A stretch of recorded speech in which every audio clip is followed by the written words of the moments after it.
I need you to tell everyone we're just friends at the reunion. My ex will be there, and I want to see how he reacts, she said casually.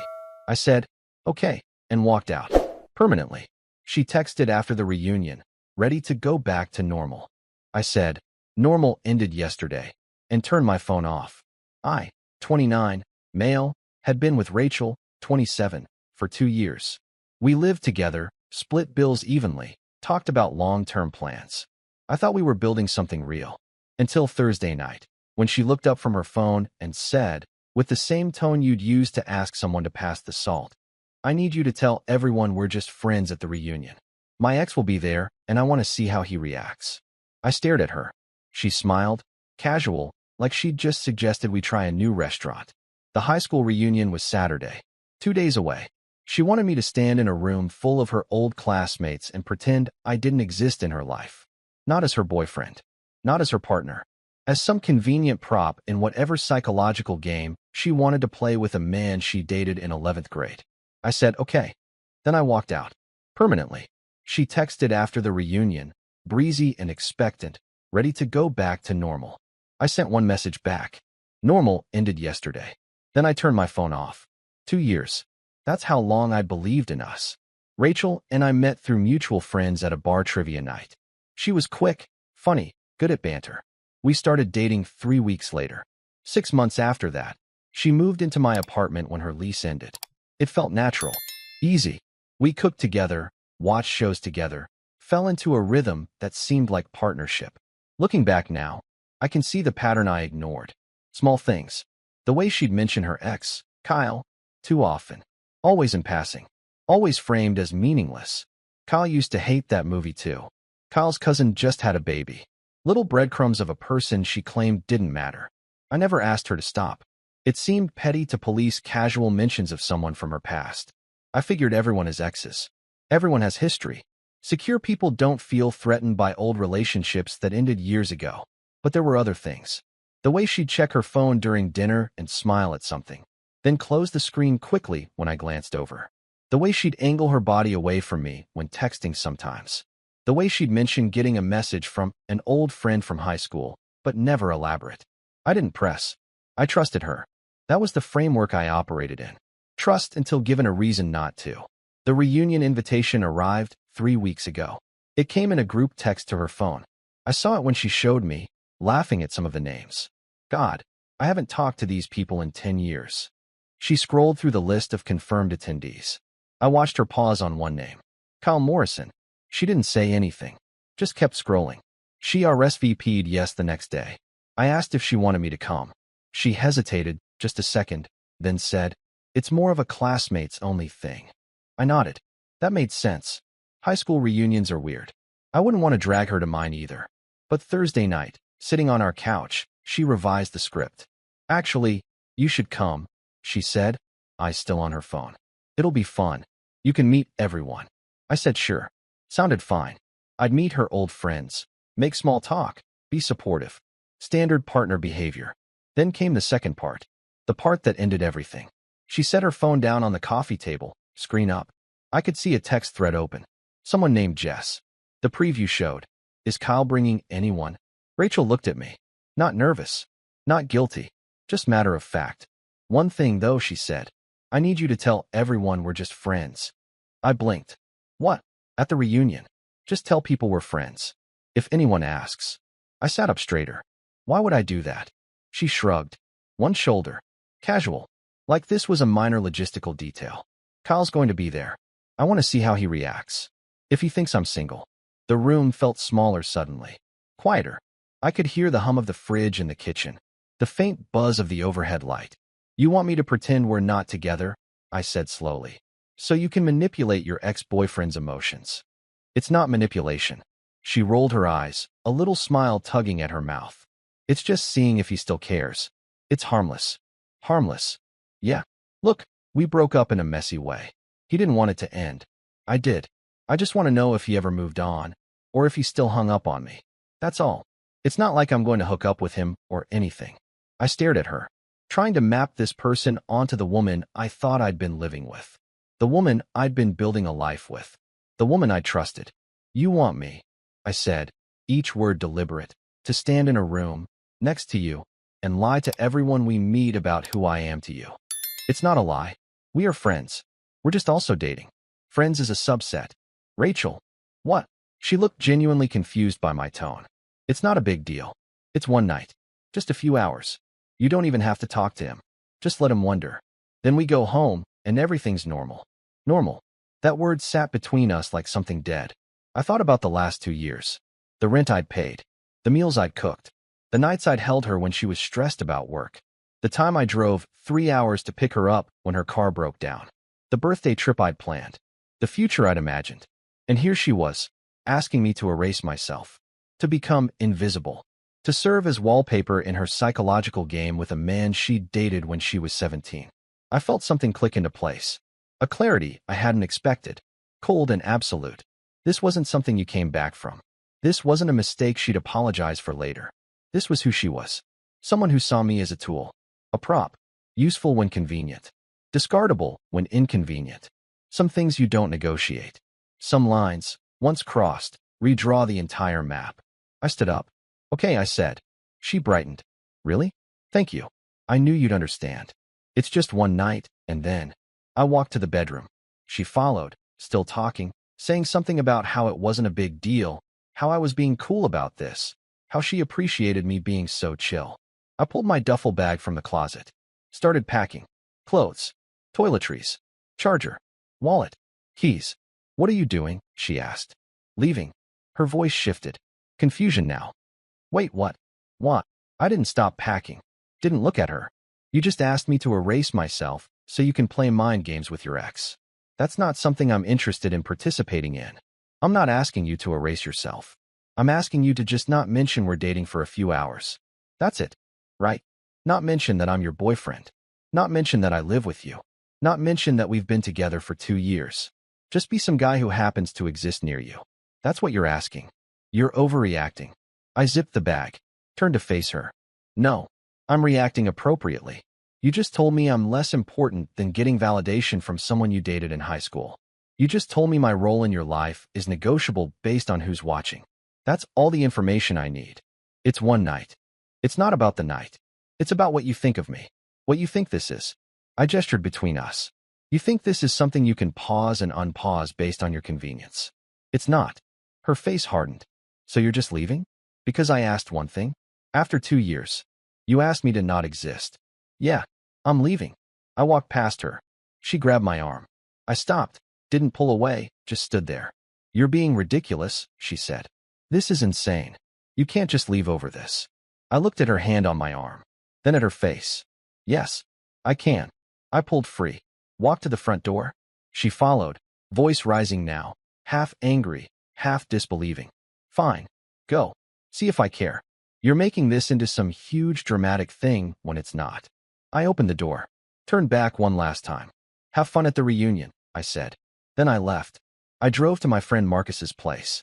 He answered the door in sweatpants, confused, then saw the bag and waved me inside without questions. I crashed on his couch. Didn't explain. He didn't push. Good friend. My phone buzzed 3 times that night. All from Rachel. 9:47 p.m. Are you seriously not coming back tonight? 10:23 p.m. This is childish. 11:08 p.m. Whatever. I'm going to bed. I didn't respond. Turned the phone face down. Stared at the ceiling. Marcus came out around midnight with 2 beers. Handed me one. Sat in the armchair across from me. You want to talk about it? He asked. She asked me to pretend we're not together at her high school reunion. I said. So she could see if her ex still has feelings for her. Marcus took a long drink. Set the bottle down. Jesus. Yeah. And you left. I left. He nodded slowly. Good. That was it. No lecture. No questions. Just confirmation that I'd done the right thing. It helped. Friday, I went back to the apartment while she was at work. Let myself in with my key. Packed systematically. Clothes. Books. My desk. My dishes. Anything that was mine. I'd paid for most of the furniture. Considered taking it. Decided it wasn't worth the fight. I just wanted out cleanly. I left my key on the kitchen counter. Took one last look around. 2 years of my life in this space. 2 years I believed in something that turned out to be conditional. I texted her once. Came by for my things. Left the key. I'll send someone for the furniture next week. Don't contact me. Her response came fast. You're really doing this? Over one request. I didn't reply. Saturday was the reunion. I spent it moving into a short-term rental I'd found online. 1 bedroom. Small. Clean. Mine. I didn't think about her. Didn't imagine what she was doing. Didn't care if Kyle showed up, or how he reacted, or what game she played. It wasn't my circus anymore. I assembled my bed frame. Unpacked boxes. Set up my desk by the window. Ordered pizza. Watched a movie. Went to bed early. My phone was off. Had been since Friday night. I didn't need to hear from her. Didn't need explanations, or justifications, or apologies. The conversation was over. Update 1. Sunday morning, I turned my phone back on. Needed to respond to some work emails.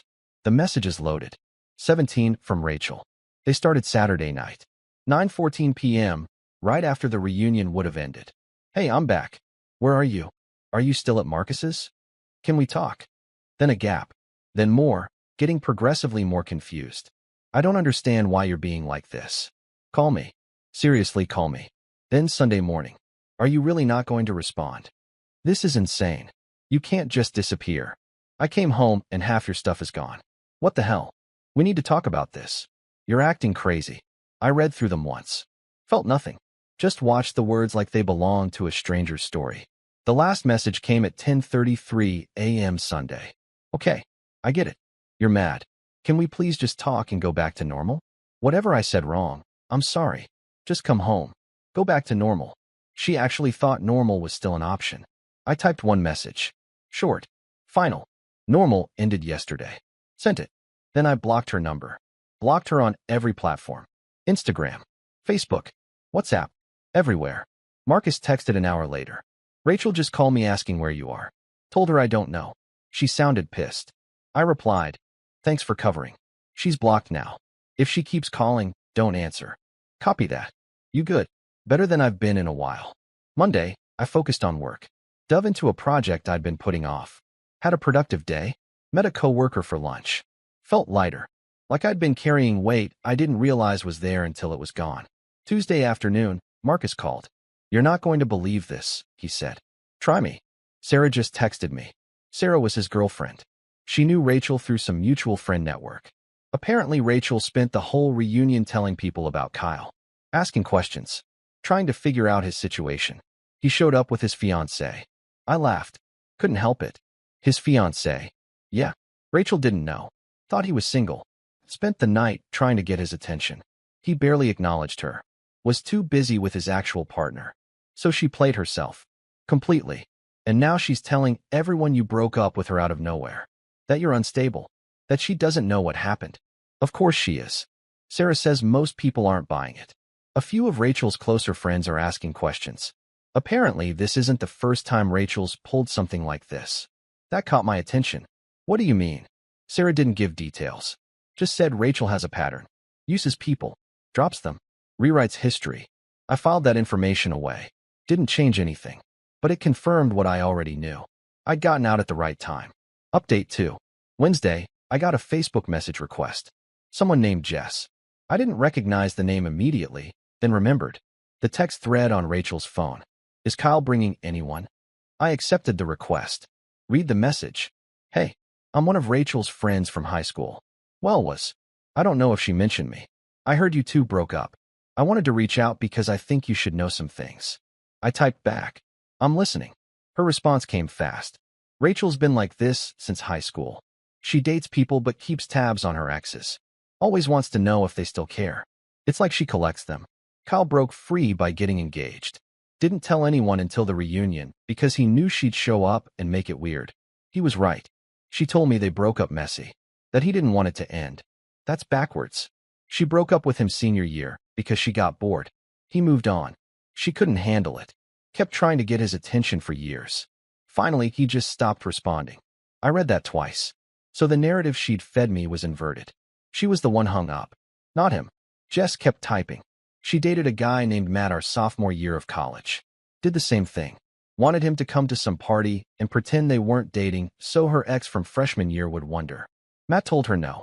She dumped him. Told everyone he was controlling. Jesus. Yeah. I stopped being her friend after that. But she keeps cycling through people. I saw her post about you a few times. You seem normal. I figured you didn't know what you were dealing with. When I heard you left, I thought you should know it's not you. It's her. It's always been her. I thanked her, told her I appreciated the context. She replied with, good luck. And hey, if you want the full story, there are like 5 other people who could tell you similar things. She leaves wreckage. I didn't need the full story. I had enough. Thursday, Rachel's best friend, Amanda, somehow got my new number. Probably from Marcus's girlfriend before I could warn her. Amanda called, and I answered out of curiosity. You need to call Rachel, she said immediately. No greeting. No build-up. No, I don't. She's a mess. She's crying every day. She doesn't understand what she did wrong. You just left. She asked me to erase myself for her ex's benefit. That's what she did wrong. And I didn't just leave. I left after making it very clear why. It was one mistake. It was a choice that showed me who she is. I don't want to be with someone who sees me as disposable. You're being cruel. I'm being clear. There's a difference. Amanda's voice got sharp. You know, she did everything for you. And this is how you repay her? By just walking away. She did everything for me except respect me. And yeah, that's exactly how I repay that. By walking away. I hung up, blocked the number, texted Marcus, warned Sarah. Tell her not to give out my info. He replied, already done. Sorry about that. Amanda got it from someone else in the group. Everyone's blocked now. Update 3. Friday, 1 week since I'd left, Rachel showed up at Marcus's apartment. He texted me immediately. She's at my door. Not answering. You want me to call the cops? No. She'll leave. Just ignore her. She knocked for 10 minutes, according to Marcus. Then yelled through the door that she knew I was in there, that I needed to stop being a coward, that we needed to have an adult conversation. Marcus texted, she's saying she's not leaving until you talk to her. Tell her I don't live there. Tell her I've moved. Tell her anything. I'm not coming. He went to the door. I heard the exchange later from him. He opened it, stepped outside, closed it behind him. He's not here, Marcus said. I don't believe you. I don't care. He's not here. He moved. I don't know where. Don't come back. She apparently stared at him for a long moment, then said, you're a terrible friend. Marcus replied, no, I'm a good friend. That's why I'm not telling you where he is. She left. Saturday, she tried a different approach. Sent an email. Long rambling. Started with apologies, shifted to justifications, ended with accusations. I don't know what happened to you. You used to be understanding. You used to be kind. Now you're cold and unreachable. I made one mistake, and you threw away 2 years like it meant nothing. Do you know how that feels? Do you care at all? I thought we were partners. I thought we were building something. But apparently I was wrong. Apparently, you were just looking for an excuse to leave. Maybe you never loved me. Maybe this was always temporary for you. I'm done trying. If you want to be a stranger, fine. Be a stranger. But don't pretend this is my fault. You're the one who left. You're the one who won't even have a conversation. This is on you. I read it once. Didn't reply. Archived it. Sunday, 2 weeks since the initial conversation, I got a message from a number I didn't recognize. This is Kyle. Rachel's ex got your info from Jess. Just wanted to say I'm sorry you got caught up in whatever she was trying to pull. She did the same thing to me years ago. Kept trying to play games. Make me jealous. I finally had to block her everywhere. My fiancé and I saw her at the reunion. She spent the whole night trying to get my attention. It was uncomfortable. Jess told me what happened with you. Good on you for getting out. She doesn't change. I replied, thanks for the heads up. Appreciate it. And congrats on the engagement. Thanks. And hey, if she starts showing up places, document it. I had to get a cease and desist letter drafted when she wouldn't stop texting my fiancé. She backed off after that. Just a heads up. I screenshot the message. Filed it away, hoping I wouldn't need it. 3 weeks after I left, Marcus told me Rachel had moved out of the apartment. Sarah said she couldn't afford it alone. Rent was too high. She's staying with Amanda now. I'd paid 2/3 of the rent. She'd paid 1/3. She couldn't cover my portion. I felt nothing about it. Not guilt. Not satisfaction. Just neutral acknowledgement of consequences. For weeks in, Jess sent me a screenshot. Rachel's Instagram story. A long text post. Sometimes you give everything to someone and they walk away the second things get hard. Sometimes you realize people aren't who you thought they were. Sometimes you're better off alone than with someone who can't handle one difficult conversation. Growth comes from pain. I'm choosing to grow. I showed Marcus. He laughed. She's really trying to spin this. Let her. Doesn't change reality. Sarah told Marcus that most of their friend group had stopped engaging with Rachel's posts. A few had reached out to others who'd dated her. The pattern was consistent. Manipulation. Mind games. Rewriting history when people left. Amanda apparently confronted Rachel about it. Told her people were talking. Rachel denied everything. Said everyone was jealous. Said I'd poison people against her. Amanda didn't buy it. According to Sarah, Amanda had started pulling back too. 5 weeks in, Rachel tried one more time. Sent a message through LinkedIn. Professional network. Last place I hadn't blocked her. I know you don't want to hear from me. I get it. But I need to say this. I was wrong. I shouldn't have asked you to lie. I shouldn't have put you in that position. I was insecure and stupid and I hurt you. I'm sorry. I know sorry doesn't fix it. I know you've moved on. But I needed you to know that I understand now. I understand what I did. And I'm working on it. I'm seeing a therapist. I'm trying to be better. Not for you. For me. Because I don't want to do this to anyone else. You were right to leave. I don't blame you. I just wanted you to know that you leaving made me see things I couldn't see before. So thank you.